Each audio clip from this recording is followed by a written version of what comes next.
Your walk is confessing something you never agreed to share. Every step broadcasts a biological signal, one that predicts heart disease, dementia, and early death more accurately than your cholesterol, your weight, or your genetics. Doctors know how to read it. Evolution wrote it into you, and you have been sending that signal your entire life completely unaware of what it says. Some studies suggest the difference between the slowest and fastest common walking speeds translates to a lifespan gap of nearly 2 decades, 20 years. Determined not by medicine, not by surgery, not by any intervention, but by the quiet signal your body broadcasts with every step. What those speeds are, what they reveal about your biology, your evolutionary design, and your probable future, that is what this is about. Speed 1. Below 0.4 meters per second, this is the slowest of the 6 commonly studied ranges, and it carries the most severe biological implications of any speed on this framework. Below 0.4 meters per second, roughly the pace of someone moving with extreme difficulty, shuffling rather than walking, placing each foot with careful deliberation just to remain upright. The body is operating under profound physiological constraint. This is not caution. This is not personality. This is biology operating near the lower boundary of functional locomotion. In clinical literature, this range is associated with severely impaired mobility, and the mortality data attached to it is stark and consistent across populations. Studies from the National Institute on Aging have found that older adults measured at this speed face dramatically elevated risk of death within 2 to 5 years of measurement. In some cohort studies, the predictive accuracy of this speed range rivals that of comprehensive clinical assessments costing thousands of dollars and hours of physician time. A walk across a room timed with a stopwatch carries that much information, but the significance of this speed extends beyond the elderly, and this is the part that most people miss. When younger individuals trend toward this range, due to chronic sedentary behavior sustained over years, severe obesity, early onset neurological dysfunction, or the cumulative physiological damage of chronic systemic inflammation, the same biological warning systems are quietly activating. The body does not distinguish between an 80-year-old whose muscles have atrophied through decades of age-related decline and a 45-year-old whose muscles have atrophied through decades of disuse. The signal is the same. The implications follow accordingly. At this pace, muscle recruitment is critically low. The fast twitch fibers responsible for power and stability are barely engaged. Cardiovascular output is barely stimulated beyond resting baseline. Neurological gait coordination, the extraordinarily complex millisecond-level timing system that keeps a bipedal body balanced and propelled forward, is operating with minimal precision. The body at this speed is not resting, it is retreating. And in biology, retreats that go unchallenged have a known destination. Speed 2. 0.4 to 0.6 meters per second. The second speed range represents limited but technically functional mobility. This is the pace of someone who is moving through the world with noticeable effort, slower than most people around them, visibly constrained by something the observer may not be able to name, but the body understands precisely. It is a pace that draws space around itself. People move aside, doors are held longer, and yet the person walking at this speed often feels internally that they are simply being careful, that they are taking their time. The subjective experience and the biological reality have quietly diverged. Biologically, this range is frequently associated with early-stage sarcopenia, the gradual progressive loss of skeletal muscle mass and function that begins around the 4th decade of life and accelerates without meaningful resistance.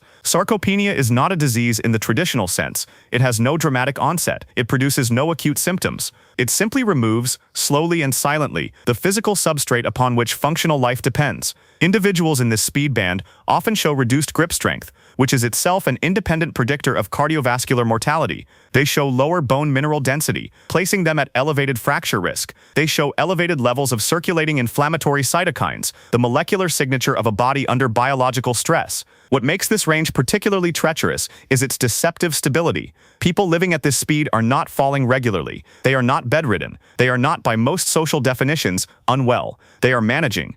And management in the context of biological decline is the condition most likely to go unaddressed until the point at which it can no longer be ignored. The body is declining slowly enough that the person accommodates rather than responds, adjusting expectations, reducing activities, redefining normal, until the decline becomes irreversible and the opportunity for meaningful intervention has passed. The evolutionary context here is important. The human body did not evolve to sustain itself at rest or near rest.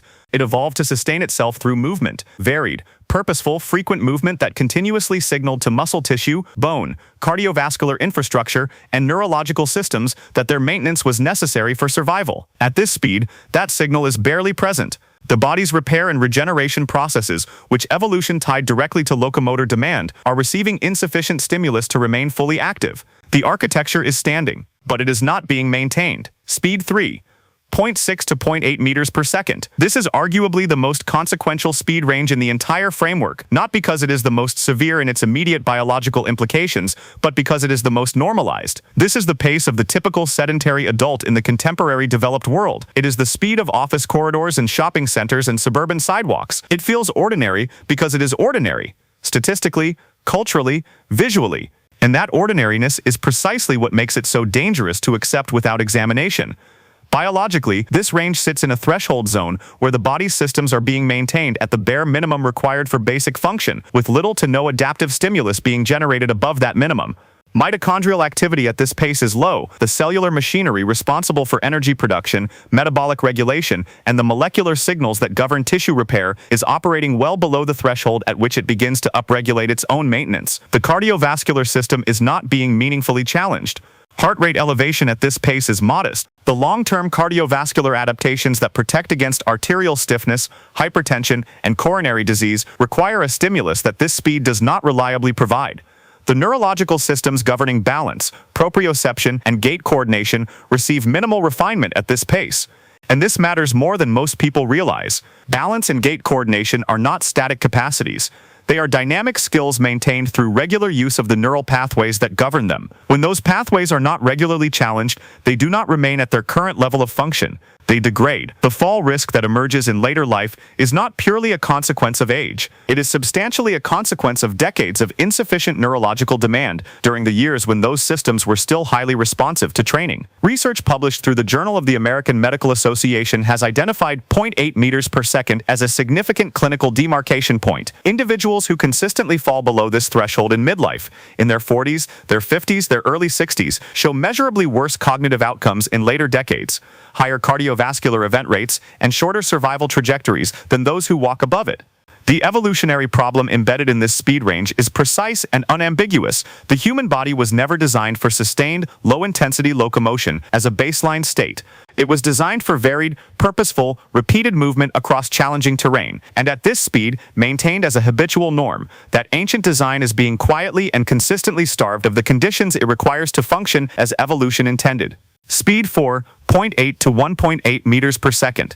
Speed 4 represents the global statistical average for adult walking pace, the mathematical center of how humanity currently moves when studied across populations, cultures, and age groups. At this range, the body is functioning within normal parameters by the definitions modern medicine uses. Cardiac output is adequate. Muscle engagement is meaningful. Gait mechanics, the coordinated interplay of balance, neurological timing, muscular force generation, and skeletal load distribution are operating without significant dysfunction. By most clinical standards, a person walking within this range is not raising immediate alarms, but average, in the context of human biology and longevity research, carries a specific and important meaning. It is the midpoint of a distribution that encompasses an extraordinarily wide range of health outcomes. And the midpoint of that distribution, in a population shaped by decades of sedentary modernity, is not the same as the biological optimum that human evolution produced.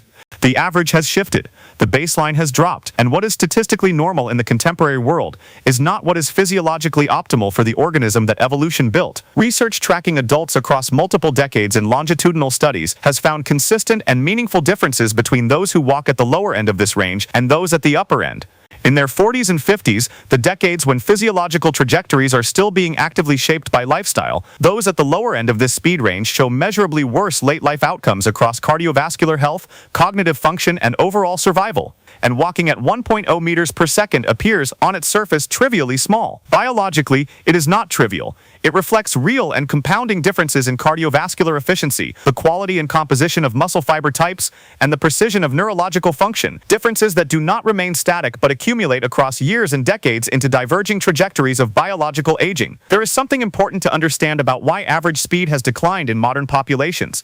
It is not genetics. Human genetics have not changed meaningfully in the time frame during which average walking speed has shifted.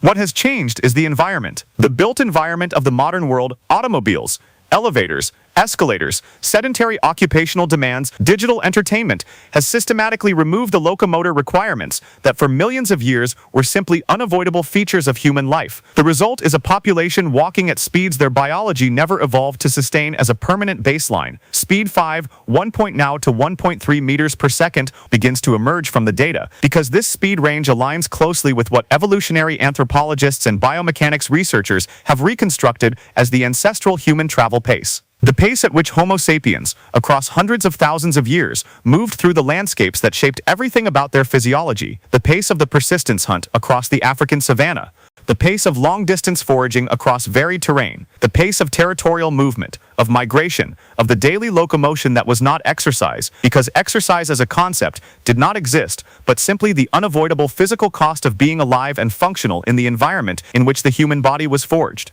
Early Homo sapiens did not stroll, they did not shuffle, they moved with sustained, purposeful, efficient momentum, covering distances that modern humans rarely approach on foot, at speeds that sit squarely within this fifth range. And the body reflects this history in extraordinary anatomical detail. The architecture of the human foot, the longitudinal arch, the Achilles tendon ratio, the arrangement of the metatarsals, is specifically adapted for efficient locomotion at moderate to brisk speeds.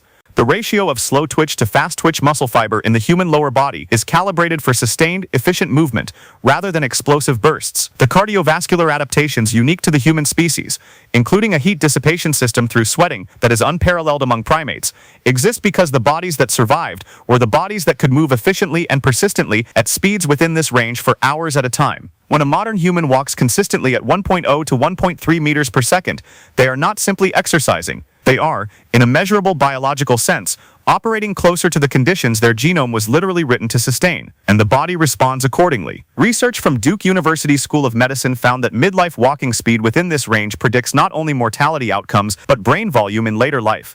Telomere length, the molecular caps on chromosomes whose shortening is one of the most reliable cellular markers of biological aging, and the function of multiple organ systems simultaneously. Individuals who habitually walk at this pace show younger physiological markers across nearly every system researchers have measured. Lower biological age than chronological age, better preserved cognitive architecture, stronger immune regulation, more favorable hormonal profiles. This speed is not merely associated with health, it is associated with the expression of a biological design that evolution spent 2 million years refining. Speed 6, above 1.3 meters per second. The sixth and fastest of the commonly studied walking ranges, brisk, purposeful walking that approaches but does not transition into a run, carries the most striking and consistent longevity data of all 6 speeds. And the data at this range does not merely show modest improvement over the speeds below it. It shows differences that in the context of human lifespan are profound. A landmark analysis published through JAMA Internal Medicine, drawing on data from tens of thousands of adults tracked across multiple decades in multiple countries, found that individuals who consistently walked at brisk speeds showed life expectancy advantages of up to 15 to 20 years compared to those in the slowest speed ranges. 15 to 20 years, not from a drug, not from a medical procedure, not from a genetic advantage, from a walk. The magnitude of that finding is difficult to overstate, and it has been replicated with sufficient consistency across independent research programs that it now represents one of the most robust associations in the entire epidemiological literature on human aging. At above 1.3 meters per second, the body is not simply moving more quickly, it is activating at a qualitatively different level. The heart is being genuinely challenged, cardiac output increases, stroke volume improves. Arterial walls receive the mechanical stimulation that maintains their elasticity and resists the stiffening that drives hypertensive disease. The lungs are exchanging oxygen with real efficiency, maintaining and improving the respiratory capacity that declines rapidly in sedentary individuals and is strongly predictive of late life function and survival. The nervous system is coordinating complex, high-precision motor patterns that maintain and refine the neural pathways governing balance and gait, the pathways whose degradation underlies the fall risk that represents one of the leading causes of injury-related death in older adults. Muscle fibers across the lower body are being recruited and loaded at levels that send the biological signals required to maintain and rebuild tissue, signals whose absence in slower walkers allows the quiet progression of sarcopenia. Inflammatory regulation improves. Insulin sensitivity improves. The molecular machinery of cellular repair, autophagy, mitochondrial biogenesis, the upregulation of heat shock proteins and antioxidant systems receives the activation stimulus that moderate to brisk locomotion reliably provides. Walking at this speed is, in physiological terms, a full system activation.